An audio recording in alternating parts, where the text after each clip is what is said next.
Welcome to Football Game Plan's FCS Kickoff, presented by the Connecticut School of Broadcasting. I'm Emory Hunt, the czar of the playbook, and now that the FCS Championship game matchup is set, as the James Madison Dukes will take on the Youngstown State Penguins on January 7th in Frisco, Texas, it's time to take a look back at an outstanding 2016 season in the Football Championship subdivision with our Football Game Plan FCS Award Special.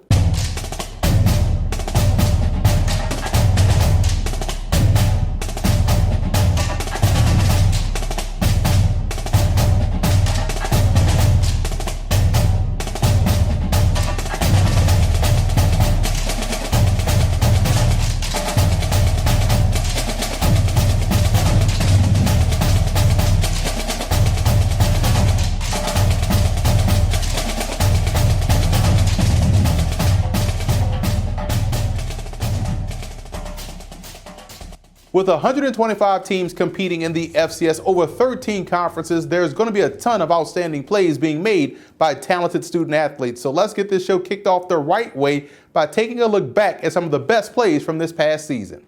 Gotta get away, gotta get away, gotta get away. Can't get no rest. Work all day. When will I learn?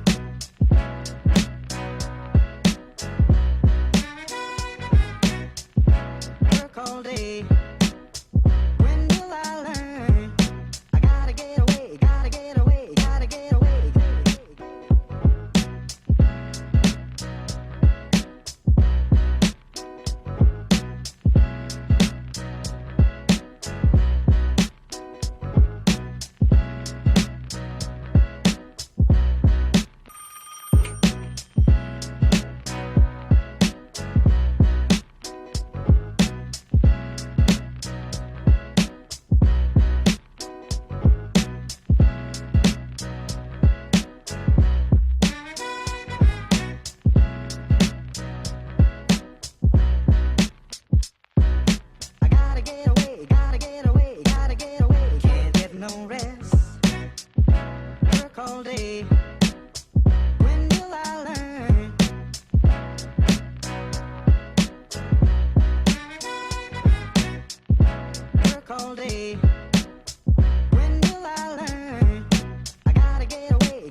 Don't forget to check out and grab your copy of our 2 newly released books, Football: A Love Story and What Did Football Teach Me? These books feature over 100 stories from current and former coaches, players, executives, and entertainers from across the football landscape, describing what got them involved in the game, what they love about it, and what life lessons the game taught them. You can find your copy or order your copy from our website at footballgameplan.com/books. I think the FCS is really, when you look at it, it's the perfect model for football. Okay, in that as a coach, number one, you deal with Division I, it's great. You deal with a high level of athlete. In our case, you deal with a high level of student.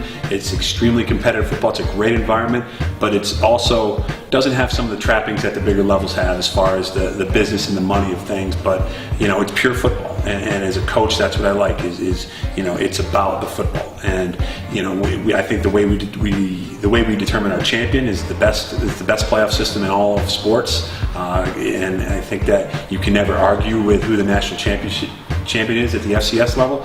And it's just top to bottom the most competitive bracket of playoff sports there is in any of the sports. So if you like the action, I think the quality of play is extremely high. I think the quality of person is extremely high. I think there's some great coaches at our level, and it's attainable to fans too. It's also you come to an FCS game, you have a little bit more of a close experience to the players.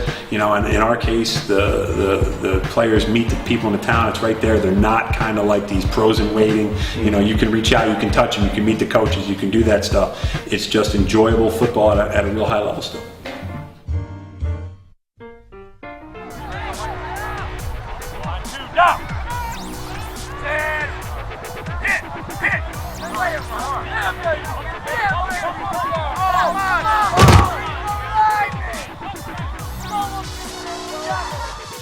When you're breaking down a team or scouting your opponent, you instantly want to look for the top player or players on that squad. Sometimes their best player may be in the same position group. So with our first slate of awards, we'll take a look at the top position units in the FCS. And we will start with the best special teams unit in the FCS. And there were so many squads to choose from in this category. The Georgetown Hoyas were outstanding this season in that department with an eye-popping 7 block kicks. You get 4 from Hunter Kislick and 3 from Christian Tate. And their kicker, Henry Darmstadter, was 11 out of 14 on his field goal attempts with a long of 49 yards. But the 3 finalists for the best special teams unit in the FCS are the St. Francis Red Flash of the Northeast Conference, the Richmond Spiders of the Colonial Athletic Association, and the Columbia Lions of the Ivy League. And the winner is the St. Francis Red Flash. Now, the Red Flash were excellent in the most underrated aspect of the game. Kicker Lance GCA football game plan preseason All-American, booted along of 52 yards this season. Returnman and fellow football game plan preseason All-American Lorenzo Jerome averaged 28 yards per kickoff return, bringing 1 back to the house. And the punting unit was a legit weapon this year as well, with punter Andrew Zecca, who was outstanding in the Red Flash's playoff game versus Villanova. He downed 9 punts inside the 20, with 8 going over 50 yards, including a 73-yard punt in the playoff game. Now, this was a great year for St. Francis special teams unit, and a lot of credit goes to both special teams coaches, Josh Hutchinson and Garrett Clausen, for getting their guys ready to play all season long. There's an old football saying that goes, if you have 2 quarterbacks, then you have none. Well, that may not necessarily be true. We've seen teams this year that need multiple quarterbacks to get the job done and have great depth as well, like Tennessee State, who lost their tremendous starter, O'Shea Ackerman Carter, in game 3 of the season, and Ronald Butler, a senior, had to step in and take over. And all he did was lead the Tigers to a 4-4 record in Ackerman Carter's absence. And the Kennesaw State Owls came into the season thinking senior Trey White was going to lead them to new heights this year, and they ended up losing him in the 5th game of the year. And with the help of both Daniel David and Chandler Burks, they went 4-2 the rest of the way en route to a very impressive season. So having multiple talented players at the quarterback spot is definitely not a problem. So the finalists for the best quarterback unit in the FCS are the Princeton Tigers of the Ivy League, the Eastern Washington Eagles of the Big Sky Conference, and the Lehigh Mountain Hawks of the Patriot League. And it's those Lehigh Mountain Hawks that are the winners of this award. The Mountain Hawks have two outstanding quarterbacks in Nick Shevnisky and Brad Mays. And when Shevnisky, the starter, would be sidelined with an injury, Mays would step in and the offense wouldn't miss a beat. The dynamic duo combined for 33 touchdowns to only 10 interceptions, completing over 64% of their passes combined. Now, their abilities helped lead the Lehigh Mountain Hawks to an outright Patriot League title and a berth in the FCS playoffs. Running the football is as American as gumbo, crawfish etouffee, and beignets fresh out the deep fryer, or maybe that's just New Orleans. But anyway, running the football in this era of the game is still as important as it has ever been. Now, it's even more important to have depth at this spot. And even though we've seen a ton of talented tailbacks this season, for instance, North Dakota State has a three-headed monster in Lance Dunn, King Frazier, and Chase Morlock combining for 20 rushing touchdowns. We know about the dreaded option attacks like Wofford, led by Lorenzo Long, the Citadel, led by Tyler Renew, and Cal Poly, led by Joe Prothero. They all bring it each and every Saturday. But there were a few teams whose backfield stood out as the best in the FCS. Now, here are the three finalists: Grambling State of the Southwestern Athletic Conference, Youngstown State of the Missouri Valley Football Conference, and James Madison of the Colonial Athletic Association. Some may see this as a cop-out, but we have a tie between the James Madison Dukes and the Youngstown State Penguins. JMU boasts a terrific backfield with Khalid Abdullah leading the way with his 1,700 yards and 20 rushing touchdowns. And when he takes a breather, both Carton Johnson and Trey Sharp are more than capable of carrying the mail. Now, Johnson and Sharp combined for 1,300 yards and 13 touchdowns. Youngstown State's backfield was outstanding all season long. The Penguins boast two 1,000-yard rushers in Martin Ruiz and Jody Webb. Third stringer Tevin McCaster, who could start for many FCS teams across the country, added in 629 yards on the season with 11 rushing touchdowns. So needless to say, you can see why both teams are headed to Frisco, Texas for the FCS title game. We've seen the passing game become more prevalent in today's game, and you can't get much done offensively if you don't have some sort of perimeter talent or perimeter game. Even more so, you get nothing done if you don't have the talent on the outside. Now, with the boom of the passing game, we're seeing a ton of great receiving cores around the FCS. The Sanford Bulldogs gave the SoCon fits last year with their receiving core. Wide receiver Carell Hamilton led the way with nearly 1,400 yards receiving and 14 touchdowns en route to an All-American season. Central Arkansas's Desmond Smith and Jatavis Wilson combined for 133 receptions, nearly 1,800 yards, and 21 touchdowns. And you can also give some props to the San Diego Toreros of the Pioneer League with wide receiver Brian Riley and tight end Ross Dwelly helping the Toreros knock off Cal Poly in the FCS playoffs. But these three finalists stood out above the rest. Here are the nominees for the best receiving core in the FCS: the Sam Houston State Bearcats, the South Dakota State Jackrabbits, and also the Eastern Washington Eagles. And though this was another tough vote, but the winner is Eastern Washington. When you have the best wide receiver in FCS history in Cooper Kupp, that holds a lot of weight. But when you add in the uber-talented Shaq Hill with his 17 receiving touchdowns and Kendrick Bourne with his 1,200 yards receiving, that definitely tips the scale in favor of the guys from Cheney, Washington. This group was phenomenal all season long.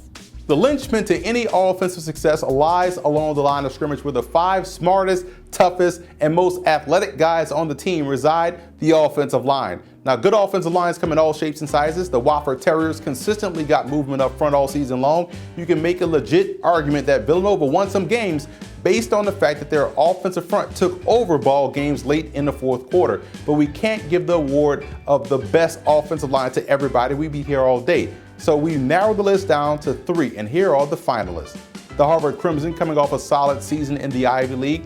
North Dakota State once again makes the list, and James Madison rounds out our list of finalists. Now, the winner for the best offensive line group in the FCS would be the Bison of North Dakota State, the Pride of Fargo. This group paved the way for one of the best rushing attacks in the FCS and one of the least sacked quarterbacks as well. The foundation of how they are built is on the backs of this group led by guard Zach Johnson. This unit dominated each and every Saturday.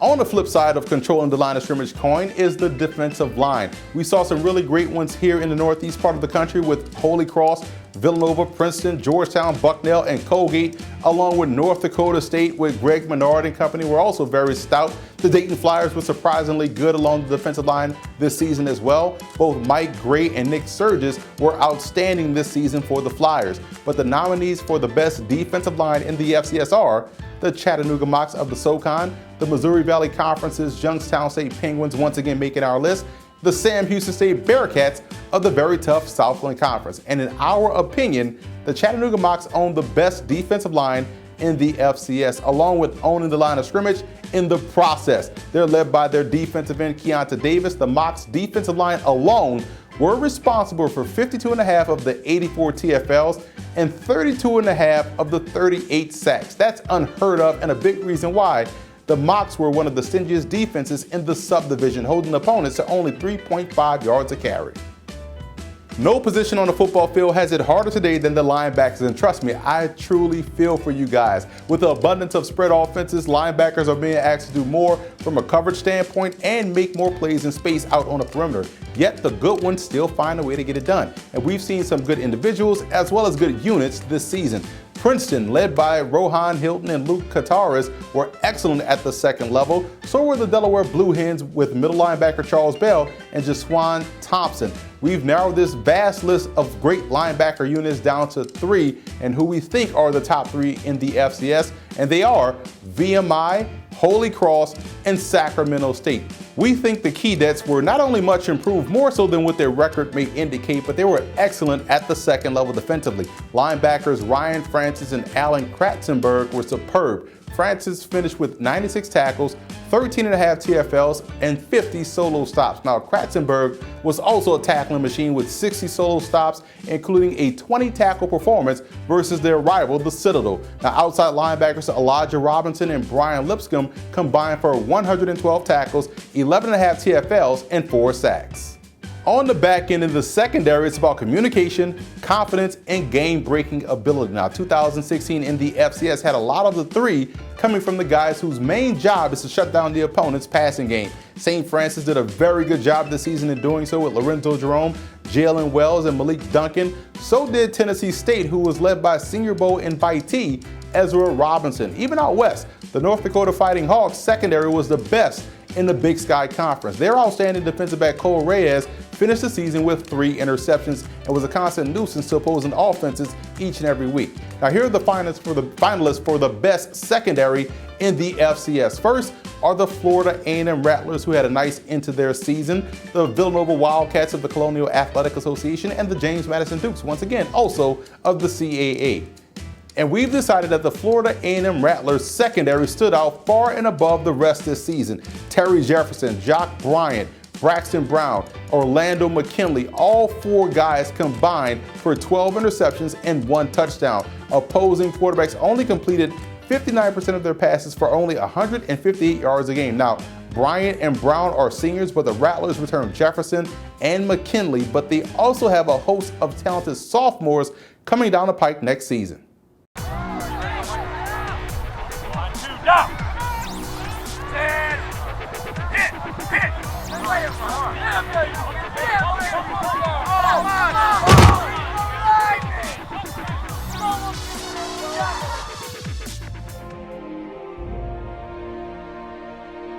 For me, I think the biggest thing that football taught me was how to overcome adversity. At some point in your life, you're going to have some tough times. You have to have that next play mentality. That cohesiveness and that working together, that's really something special that you can't get in a lot of other areas. When you practice that and you live that in other phases of your life, it becomes second nature because all you know how to do is fight. It's not an easy game. If it were easy, everyone would do it. You start to appreciate the smaller contributions that people make. You don't just look at the big one because you knew it took 6 or 7 other guys who are unsung. And you can't take shortcuts and be successful. Doing what they do to make it possible for the guy getting the press clippings or whatever it might be. In this game, whether it's as a coach or a player. So I would certainly say that you definitely got a very quick lesson in how to overcome adversity playing football.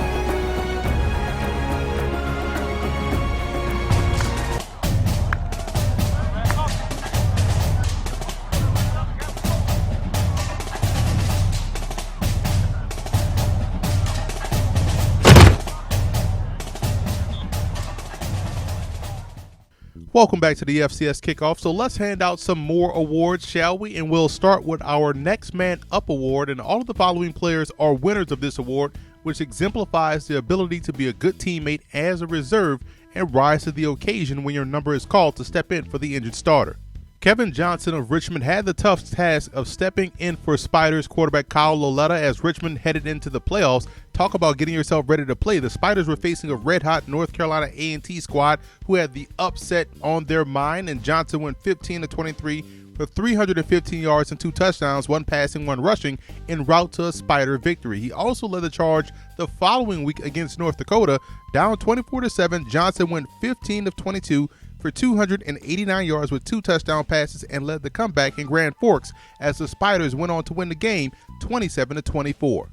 The Lehigh Mountain Hawks were one of my favorite teams to watch all season long because of their offense. Quarterback Brad Mays was called into duty a couple of times this season for an injured Nick Shevniski, and all Mays did was throw 13 touchdowns to only 3 interceptions, completed 68% of his passes at 9 yards an attempt. I was on the broadcast for the Georgetown game, and Shevniski was off to a great start before getting injured, and in comes Mays, and he picked up right where Shevniski left off and went 19-26 for 247 yards and 2 touchdowns. 2 weeks prior, he got the start versus Yale and put up monster numbers, throwing for over 540 yards, 6 touchdowns, and 0 interceptions. Sophomore quarterback Jeff Wade of Holy Cross had to step in for an injured star in Peter Pujols, and Wade definitely made the most of his opportunity. The 6'2", 207-pound signal caller connected on 62% of his passes, throwing for over 1,100 yards at 8.3 yards an attempt. Versus Lafayette, Wade went 21 of 27, 238 yards and 3 touchdowns, showing that he was more than capable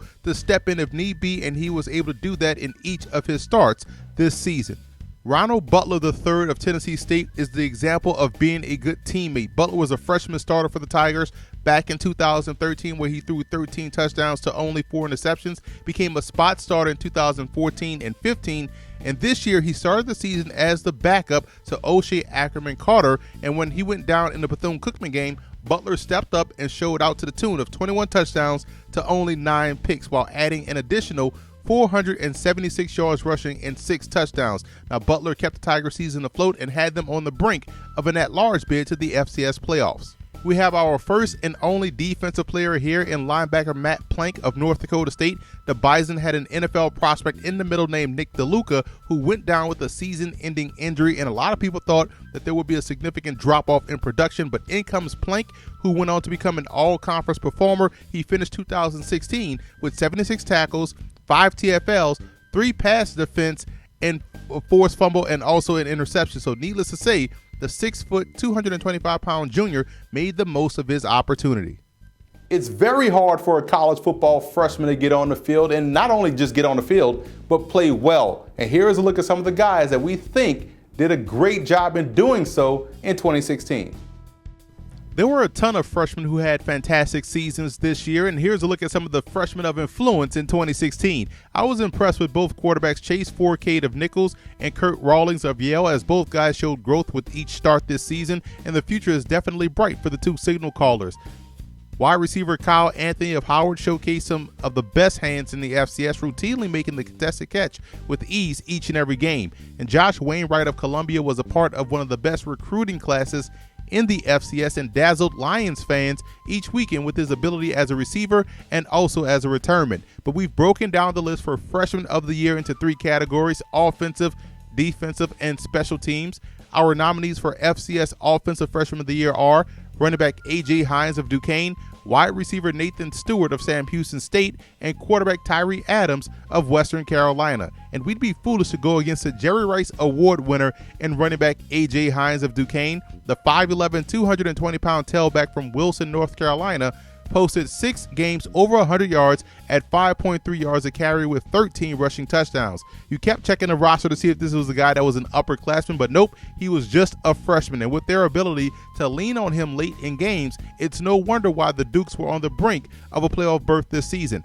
Hines also gets it done in the passing game as well with 15 receptions for 200 yards and a touchdown. Our FCS Defensive Freshman of the Year award nominees are linebacker G. Stanley of Robert Morris, defensive lineman Sully Leach of Nichols, and defensive lineman Christian Tate of Georgetown. And we chose linebacker G. Stanley of Robert Morris. He's one of the guys that we spotlighted back in April as an incoming freshman to watch, and he definitely lived up to the billing with 59 tackles, 12.5 TFLs, and 8.5 sacks. It's his speed from sideline to sideline that makes him a special talent, and as he continues to add bulk to his frame, he'll be one heck of a linebacker as he already gets the job done on both ends of defense. Looking at the nominees for our Special Teams Freshman of the Year award, and we were treated to some spectacular returnmen in 2016. Chris Rowland of Tennessee State had over 100 yards on punt returns and was 8 yards short of 1,000 yards on his kickoff returns for the Tigers this year. Kevin Cassis of Montana State averaged an impressive 12.7 yards per punt return for the Bobcats, and Columbia Lions kicker Orrin Milstein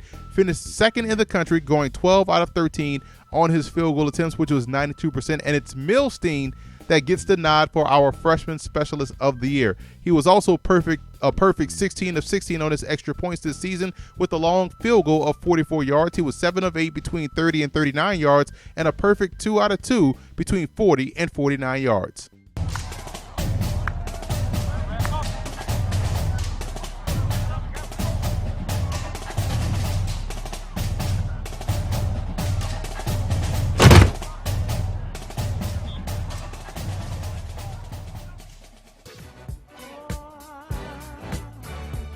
The neat thing about the FCS is if it puts you in a position where if you win, you can keep playing.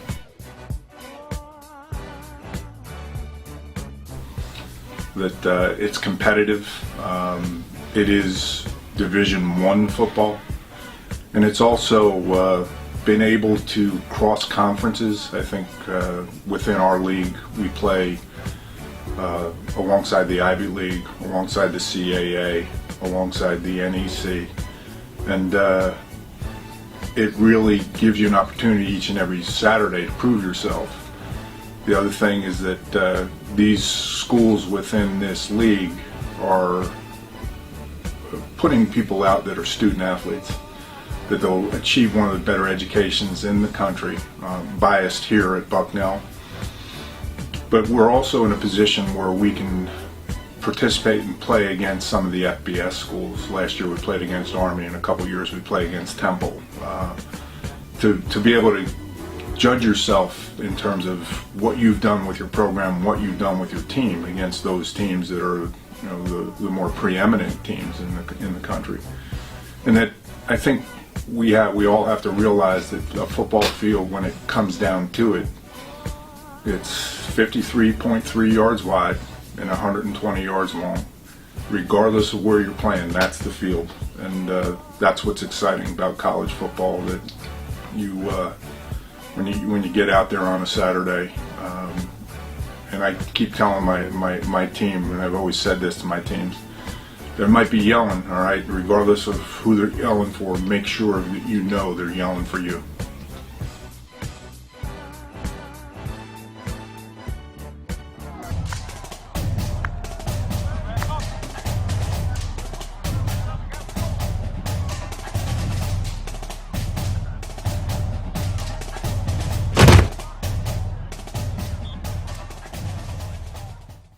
Welcome back to the FCS Kickoff Show presented by the Connecticut School of Broadcasting. It's time to get into some individual player awards, and we'll start with the FCS Quarterback of the Year award, and the nominees are Jeremiah Briscoe of Sam Houston State, Eastern Washington's Gage Gubrud, and Taryn Christian of South Dakota State. Now, this was a very tight vote by our football game plan crew, but Jeremiah Briscoe's 2016 season was flat out amazing. The 6'3", 220-pound junior threw for over 4,600 yards, completing 63% of his passes in the process with 57 touchdowns to only 10 interceptions.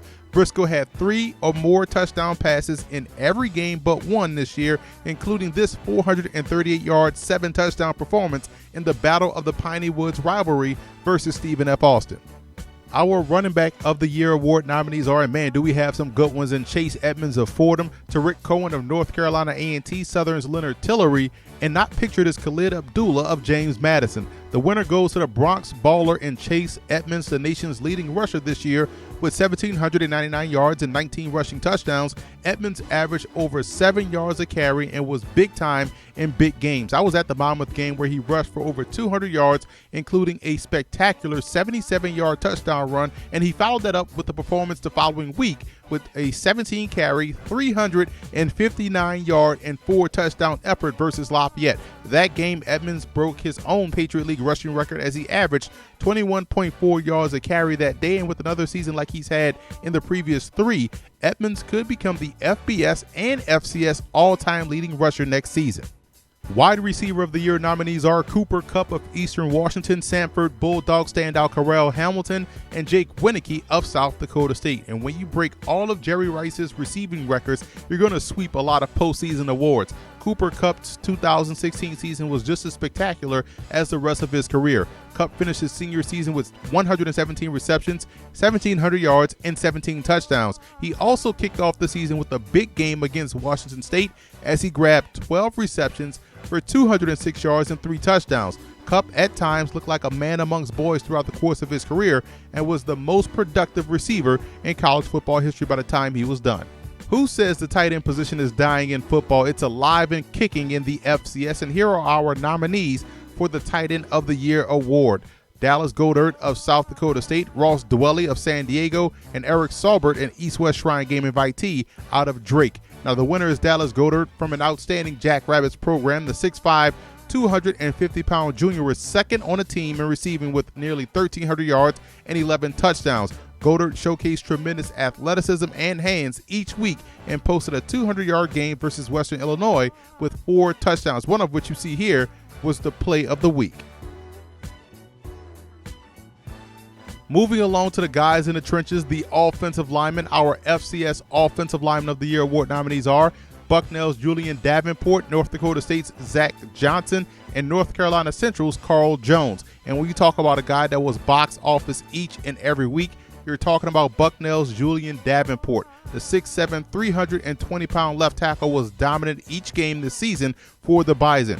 Davenport consistently graded out in the 90s for us each week, and it's no surprise that he's headed to Mobile, Alabama at the end of this month for the Reese's Senior Bowl. We love versatility here at Football Game Plan, and here are the nominees for our All-Purpose Player of the Year. Grambling State's Bartez Carter, Western Carolina's Detrez Newsome, and the Toreros of San Diego's playmaker, running back Jonah Hodges. I don't think a lot of people are familiar with the Catamounts program, but Detrez Newsome is a superstar. He ran for over 1,000 yards last season at 6.6 yards a carry with 10 touchdowns, finishing third on his team in receiving with 31 receptions for 342 yards and 4 touchdowns. The 5'10", 210-pound speedster also led the Catamounts in kickoff return yards with 970 and a 24.3 yards per return average, bringing one back to the house. I love football. I cannot get enough of football. I watch it on every level. The emotional release. You know, whether it's an exciting play that gets you all jacked up and juiced, or whether it's the fact that you're able to pour everything you have. Whatever frustration you had that week, you can put into that first kickoff coverage, that first block that you have, whatever it might be. And I couldn't think of anything better to do to fill that void that you have as a football player than to get into coaching. You get a chance to release a lot of emotion that you otherwise have no place to release. There's nothing else like that. Again, the relationships you build and the people you're around and watching the guys compete, not just on the football field, but in life after they get done playing. It's just an amazing game.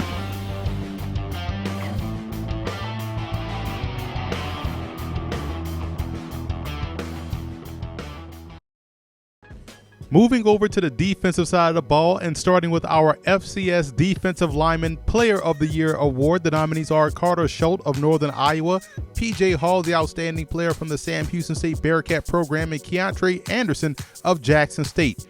Carter Schultz of Northern Iowa led the nation with 17 sacks and was also very disruptive in the run defense department as well. What was impressive about his 2016 season was that the Panthers moved him around the front constantly throughout the course of a ball game, and he was still able to excel. He also finished 2016 with 24 TFLs on the season. I think one of the more underrated position groups in the FCS is the linebackers. We have some great nominees for our FCS Linebacker of the Year award: Dylan Cole of Missouri State, Brett Taylor of Western Illinois, and Christian Kuntz of Duquesne. To us at Football Game Plan, Brett Taylor of Western Illinois was deserving of this award. Taylor was phenomenal all season long with 94 solo tackles, which led the FCS. He also racked up 8.5 TFLs, a fumble recovery, and 5 sacks with an interception. So look for the 6'2", 230-pound junior from Macomb, Illinois, a local product to that program, to head into the 2017 season with a ton of interest from NFL scouts. In the secondary this year, we were treated to some outstanding playmakers. Our nominees for the best defensive back in the FCS are Tyler Williams of Central Arkansas, Jalen Hill of Jacksonville State, and Rob Roll of Villanova. In the quiet Philly suburb, there's some great talent and great talent development being done by that Villanova coaching staff, and safety Rob Roll was highly impressive last season as a sophomore and followed it up by putting together one heck of a junior campaign. Roll picked off 7 passes, bringing 1 back to the house. He also finished the year with 61 tackles, 5 pass breakups. The 6', 190-pound junior, in my opinion, will be a highly sought-after player after next season. Let's move on to the ever so important specialists, and we'll start with the kickers. And our nominees for Player of the Year are Richmond's Griffin Trow, Eric Medina of Texas Southern, and Aiden O'Neal of Towson. Now, Griffin Trow was tremendous all season long for the Spiders, an AP first-team All-American. Trow nailed 23 of 26 field goal attempts and was money when the game was on the line, as evident by his clutch game winner in the FCS playoffs versus North Dakota, giving the Spiders a 27-24 comeback victory. Punter of the Year nominees are Football Game Plan preseason All-American Chris Frazier of Cornell, Tate Lewis of Southern Utah, and Miles Bergner of South Dakota. And it's hard to pick someone other than Miles Bergner of South Dakota, who handles both kicking and punting duties for the Coyotes. Just to mention his field goal kicking first, he was 14 of 18 on those attempts and also averaged an FCS leading 47.5 yards per punt. Our Kickoff Return of the Year nominees are Bailey Gessinger of Valparaiso, Darius Hammond of Charleston Southern, and Corey Thompson of Weber State. And Hammond was a do-everything player for the Bucks this season and was spectacular in doing all of those things. In the kickoff return department, he gained 500 yards and averaged an FCS leading 33.7 yards per return. We have some outstanding nominees for our Punt Returner of the Year award: Rashard Davis of James Madison, Jake Wazorek of Holy Cross, and Khalid Thomas of Alabama State. Now, this one was close between Thomas and Rashard Davis, but we chose Davis because of his ability to put the ball in the end zone, which he did 4 times this year on punt returns. He also averaged an unheard of 29.9 yards per return, and that's just insane numbers coming from that position.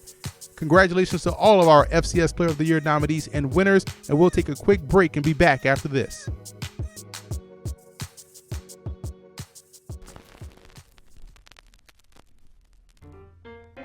I think FCS presents such a great opportunity, at a school like Fordham and the rest of the Patriot League schools to get the best of both worlds.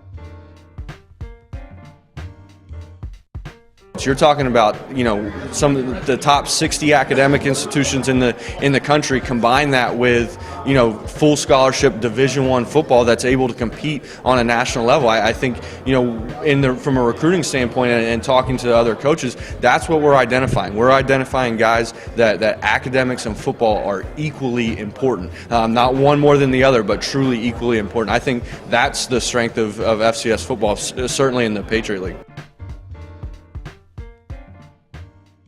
Now it's time to look at some of the guys that handle the programs, the coaches, from the coordinators to position coaches to the head guys themselves. We take this time to honor some of the best in the FCS. We're going to start this thing off by acknowledging some of the best and vastly underrated position coaches and the jobs that they did all season long. You look at the job now Richmond defensive line coach Kerry Bailey did with his Chattanooga Mocs defensive line this past season, getting 93% of the sack production from that defensive line, one of the stingiest defensive fronts in college football. Georgetown's Alex Colt did a sensational job this year working with guys like Hunter Kislick and Brendan Sawicki, but also turning a former high school running back and Christian Tate into one of the best defensive lineman in the FCS as a freshman, and quarterback coach Cody Worley of Kennesaw State for getting 3 guys ready to play and play well for that matter this season for the Owls, as they suffered one setback after another at that position, but he had his guys ready to step in and step up each and every time. Moving on to the Offensive Coordinator of the Year award, and it's tough to give it to one particular guy with all the great offenses we watched this year at the FCS level, so we're going to give it to all 3 of the nominees. Phil Longo of Sam Houston State, who's now with Ole Miss, Drew Fallmore and what he was able to do with different quarterbacks at Lehigh, and Eric Dooley seems like his offense at Grambling has the ability to not only speed it up but slow it down and still be as dynamic. Same goes for the Defensive Coordinator of the Year award. You look at Steve Verbit, outstanding defensive coordinator for the Princeton Tigers. Billy Crocker of Villanova had his defense #1 in the FCS, and Matt Entz of North Dakota State did a great job with different personnel groupings each and every year, knowing that teams wanted to come in and try to attack these guys deep down the field. That defense of the Bison was really good all season long and clamped down inside the red zone. And the head coach of the year goes to all 3 guys. You can't pick just one. You have 2 coaches coaching in the FCS championship game that did sensational jobs with their squads, and Bo Pelini of Youngstown State and Mike Houston of James Madison, and also Broderick Fobbs for what he was able to do, not only just this season, but what he has done since he arrived back at his alma mater, the Grambling State Tigers. Got those guys to a 9-0 conference record, 11-1 overall, nearly upset Arizona, and winners of the 2016 Celebration Bowl. Now that the 2016 Celebration Bowl is complete, as the Southwestern Athletic Conference's Grambling State Tigers knocked off the Mid-Eastern Athletic Conference's North Carolina Central Eagles by the score of 10-9. And when we're talking HBCU football in the FCS, we're talking about the MEAC and the SWAC. So we're going to take a look at some of the best and hand out some awards coming from the HBCU ranks. Our HBCU FCS Players of the Year, offensive, defensive, and special teams are Leonard Tillery, the running back out of Southern, 1,665 yards, 13 rushing touchdowns, en route to breaking the all-time SWAC rushing record. That's impressive job for a guy that was once a former walk-on. Darius Leonard, linebacker of South Carolina State, 124 total tackles, 3.5 sacks, and 2 interceptions, and was the inspirational leader on that football team defensively. And Willie Quinn, the jitterbug returner of Southern University as well, 27 returns, 697 yards, and 1 touchdown. That was all when teams were trying to avoid kicking to him or kicking his way. He ended up still being very productive this season.